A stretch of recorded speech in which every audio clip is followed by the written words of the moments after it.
Oke, assalamualaikum warahmatullahi wabarakatuh. Bapak Ibu sekalian, pagi ini mari kita sama-sama diskusi sebentar nih sebelum mulai aktivitas kita bisa rutin. Pagi ini kita akan membahas terkait dengan benturan kepentingan dan manajemen risiko. Kira-kira benturan kepentingan apa saja yang ada di kita. Jadi benturan kepentingan yang ada kita itu dalam pengawasan yang paling sering kita hadapi adalah bahwa benturan kepentingan itu terkait dengan memberikan perlakuan khusus kepada auditor.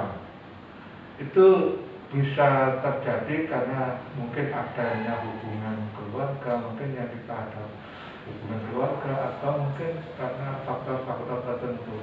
Mungkin yang sering kita hadapi adalah bahwa kita itu sering menghadapi kawan kita sendiri ya.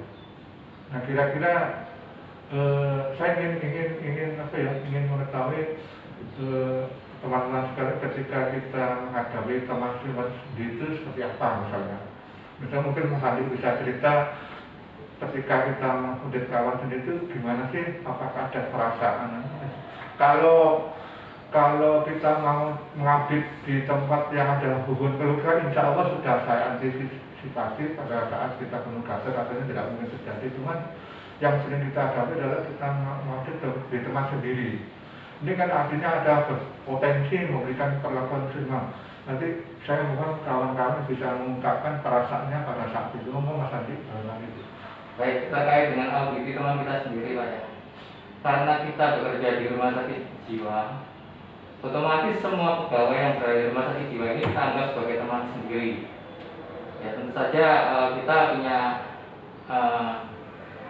perasaan keengganan atau rasa sungkan ya untuk mengaudit pada unit lain di mana pegawainya kita anggap sebagai teman sendiri tersebut.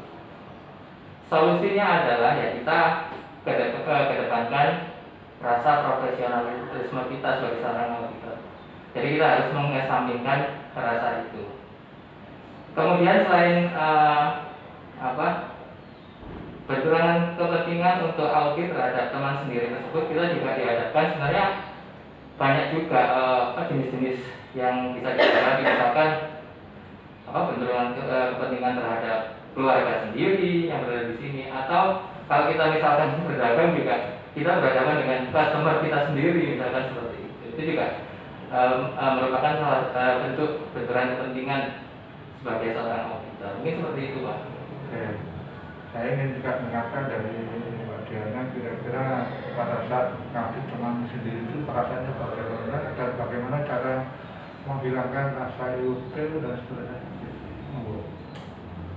Kalau pengalaman saya gini Pak, kan teman itu juga ada levelnya ya. Ada yang deket banget, kita kenal mungkin di luar rumah sakit, ada yang sekedar kenal di rumah sakit. Malah menurut saya justru kalau saya pribadi, kalau kita kenal di rumah sakit itu malah informasi banyak kita bisa kita gali, lebih banyak kita gali dari mereka yang kita komunikasikan di luar rumah sakit. Jadi kita mungkin lagi santai, kita bisa sedikit cari informasi yang lebih. Tapi kalau cuma sekedar teman di rumah sakit ya datanya ya sekedar itu saja, dan mereka sepertinya masih jaga jarak dengan kita. Tapi kalau temannya dekat, hubungannya baik gitu, mereka sendiri sudah percaya SP itu tujuannya memang untuk membantu, bukan untuk cari salahnya. Justru mereka akan cerita banyak, ada masalah apa, terus solusinya gimana, ikut bisa bantu solusi juga. Menurut saya seperti itu. Jadi tantangan dipakai untuk menjadi kesempatan gitu ya? Iya, memang dimanfaatkan. Ya. Jadi kita bisa di luar kantor pun kita bisa ngobrol santai-santai, itu kan sepertinya mereka tidak merasa teraudit gitu. Merasa diinterogasi. Iya, tidak merasa diinterogasi. Tapi kalau cuma sekedar teman-teman di kantor hubungannya itu ya mereka mesti kadang jaga jarak, terus kadang yang diomongkan juga diatur biar mungkin ada yang disembunyikan gitu. Tapi kalau sudah teman sendiri sudah dekat gitu, semuanya malah dikeluarkan gitu. Kadang apa yang kita nggak perlu kita tanyakan malah diceritain macam-macam. Itu sisi positifnya. Ya, Tapi itu sisi ada sisi negatifnya. Kalau ternyata ada hal yang sensitif yang kita temukan oleh diungkapkan sama teman Kita berani apa enggak mengungkapkan ya. Kita jadi berpikir juga 2 kali gitu. Ini sudah dibantu dikasih tahu. Kemudian apa kita ungkapkan juga kan kita jadi berpikir juga. Ya dan informasi yang kita dapatkan itu lebih dari yang kita harapkan. Ya. Karena Tinggal mungkin tinggal ditanya ya. pas kita ngobrol ada sesuatu yang sebenarnya kita tidak tahu dan kita tidak cari tahu tentang hal itu, malah kita dapat Malah itu. terungkap.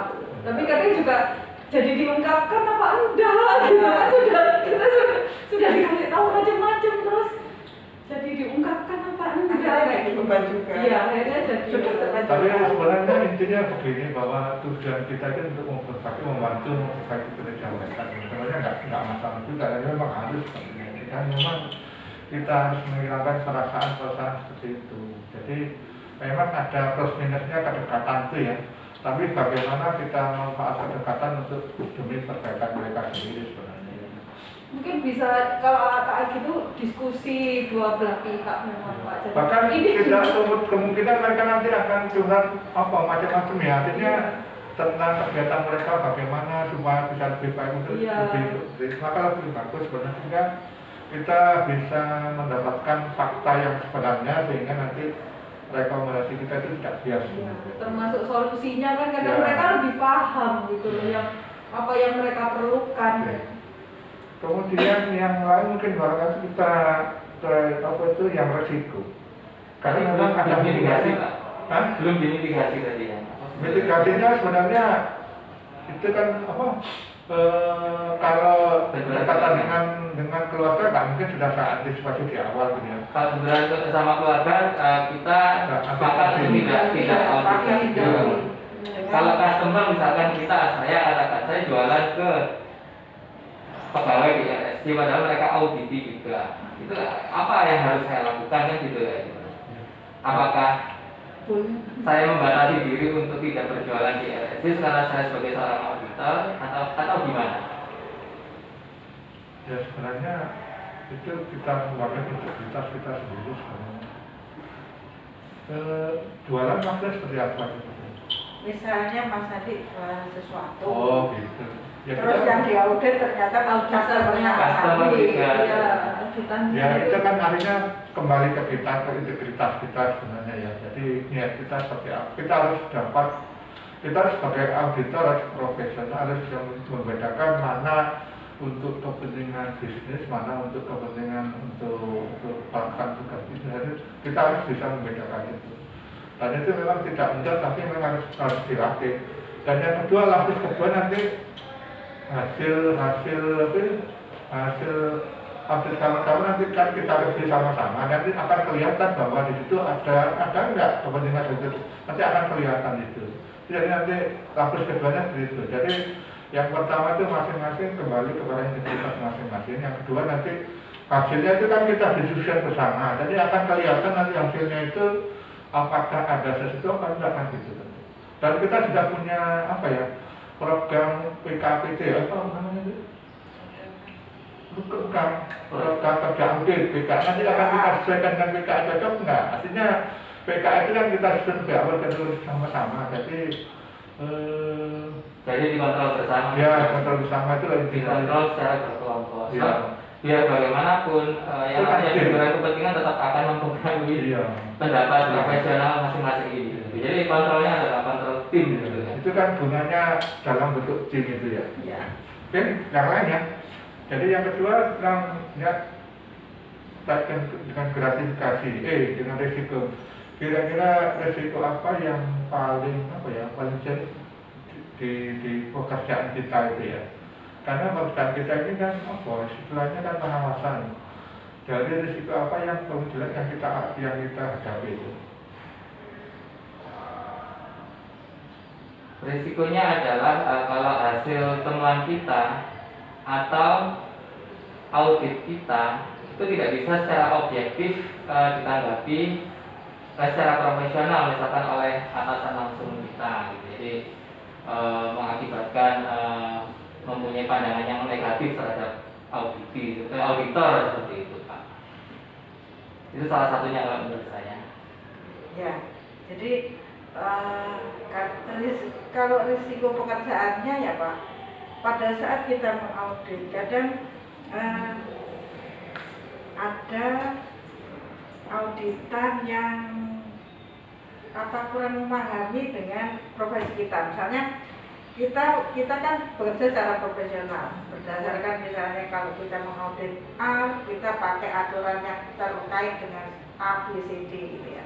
Nah, kemudian kadang auditan itu merasa disalahkan, merasa dipojokkan, merasa dicari kesalahan. Padahal salah satu tujuan audit kita itu kan untuk ke depan memperbaiki sistem dan kinerja atau apapun sesuai dengan penugasan audit pada saat itu. Jadi kalau ada auditan yang merasa dicari kesalahannya, dipojokkan, itu biasanya berefek kepada hubungan selanjutnya. Jadi pernah misalnya pengalaman saya sendiri pernah ada yang misalnya nggak enak gitu setelah diaudit itu ada perasaan yang nggak enak. Nah, jadi kira-kira kalau seperti itu untuk menyikapi risiko-risiko seperti itu kan, kalau kita sih bisa misalnya ya sudahlah, itu bagian dari risiko pekerjaan, Seandainya kita tidak melakukan sesuai dengan ini kan tetap salah. Kita tetap pada akhirnya tetap menyajikan hasil audit kita ya sesuai dengan yang kita audit dengan berbagai risiko yang ada. Itu dari sisi auditnya. Nah, mungkin teman-teman yang lain ada juga yang seperti saya ini, maksudnya setelah audit ada yang gak enak, yang gitu. Jadi bisa dikatakan gini benarnya, risikonya adalah kita akan dijauhi atau dimusuhi oleh audit kita yang notabene unit tersebut berada di lingkungan RSJ sendiri gitu ya. Karena setelah kita mengaudit kita pas ketemu dengan orang itu gitu loh. Jadi memang kita ingat saat awal-awal dulu ya. Kalau saya melihat itu memang sekarang udah lebih baik dari yang dulu kan. Awal-awal dulu kan orang memang tidak paham fungsi kita sebenarnya. Kalau sekarang saya rasa sudah jauh lebih baik karena mereka merasa bahwa bahkan mereka ada yang butuh untuk dengan kita, bahwa mereka sering konsul dengan kita dan sebagainya. Sebenarnya risiko audit itu sebenarnya ada beberapa, di antaranya misalnya lama kita dapat dokumen seperti itu ya. Itulah yang paling sering itu sebenarnya, sehingga kita tidak lihat tepat waktu. Yang kedua memang tanggapan negatif dari audit. Tapi sekarang sudah jarang kok. Sekarang mereka sudah menyadari bahwa tujuan kita itu ingin membantu mereka supaya bagaimana tata kelola dan pengendalian temukan jauh lebih baik. Ya itu tadi cuma sebagian kecil aja sih Pak. Pada umumnya sih auditan inilah apa dengan yang kita lakukan untuk saat ini sudah welcome,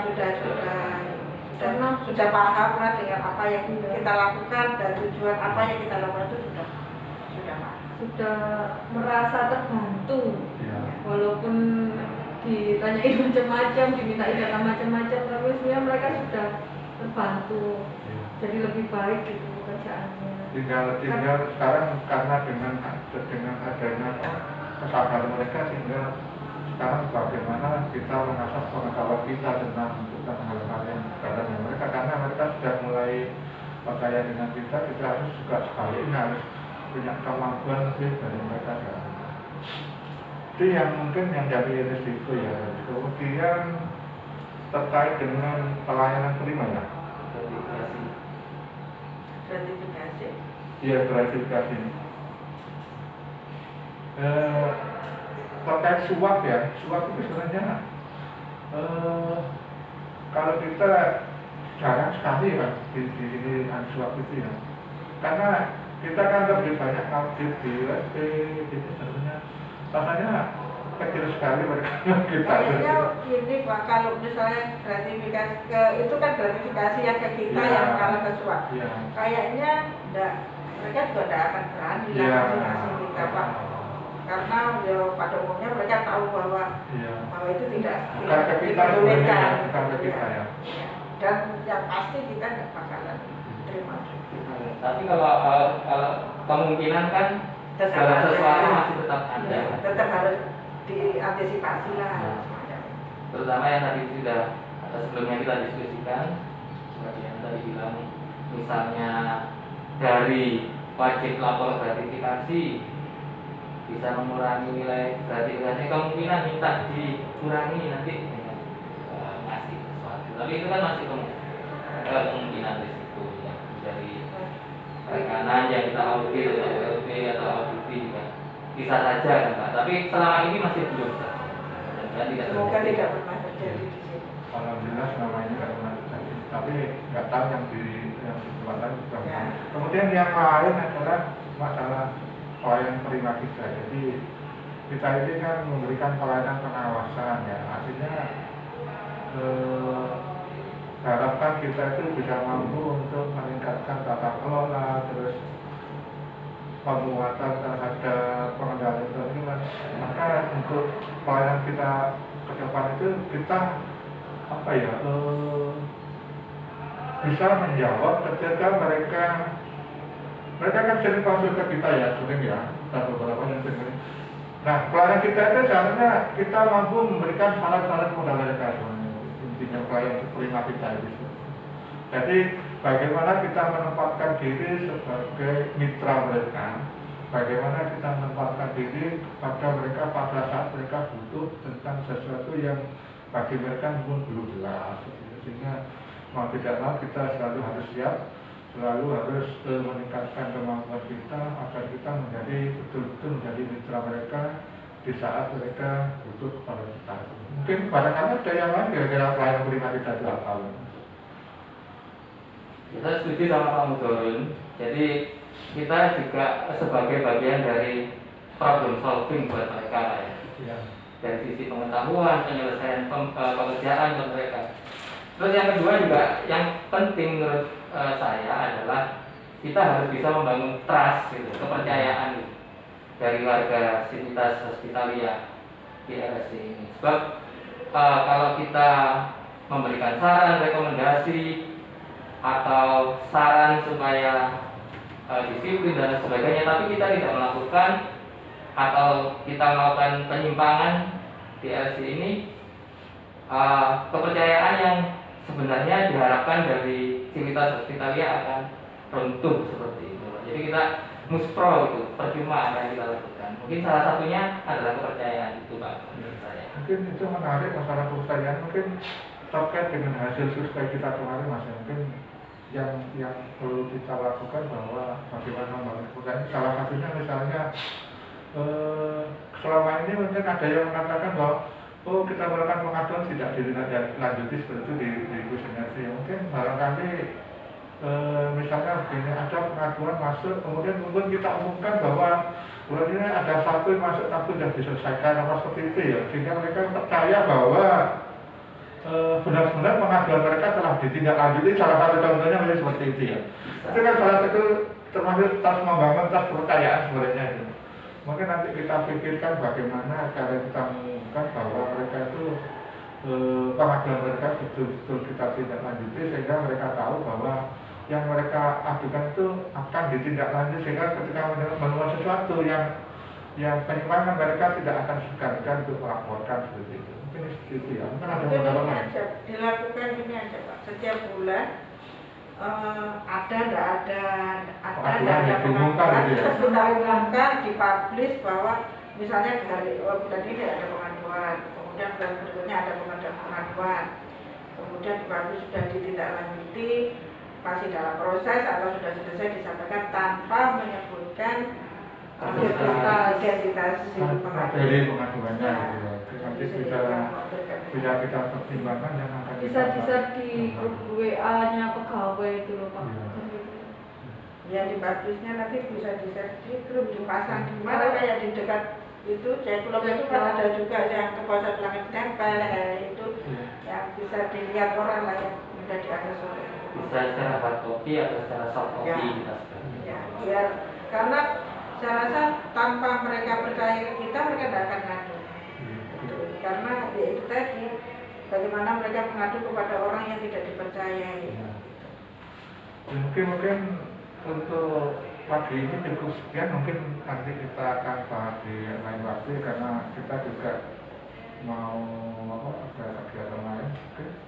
Itu aja, ada yang ditanyakan atau ada yang sampaikan? Tidak ada ya? Oke, terima kasih, terima kasih kepada Bapak Ibu sekalian. Mungkin mudah-mudahan ini bermanfaat bagi kita sekalian. Assalamualaikum warahmatullahi wabarakatuh. Waalaikumsalam.